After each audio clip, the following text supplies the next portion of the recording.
దినోత్సవ శుభాకాంక్షలు తెలియజేసుకుంటున్నాను. అలాగే మహిళా దినోత్సవం సందర్భంగా ఇంకొక మాట చెప్పాలనుకుంటున్నాను.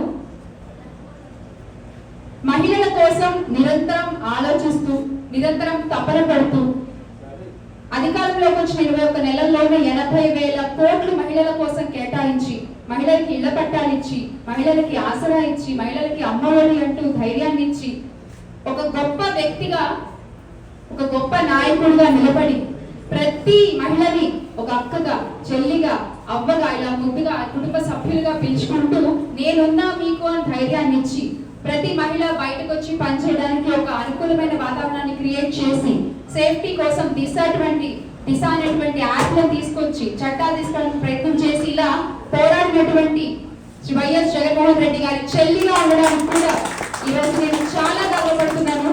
ఈ మహిళా దినోత్సవం సందర్భంగా జగన్మోహన్ రెడ్డి గారికి మహిళలందరి తరఫు నుంచి కూడా ప్రత్యేక కృతజ్ఞతలు ప్రత్యేక ధన్యవాదాలు తెలియజేసుకుంటూ ఎస్ త్వరలోనే మళ్ళీ ఆయన ఆంధ్ర రాష్ట్ర ముఖ్యమంత్రిగా చూడబోతున్నామని మహిళలందరూ కూడా ఈసారి అన్న వైపు నిలబడి అన్నని మళ్ళీ గెలిపించుకుంటారని మాటిస్తూ అన్నకి ఈ సందర్భంగా మరొకసారి మహిళలందరికీ కూడా మహిళా దినోత్సవ శుభాకాంక్షలు. Thank you.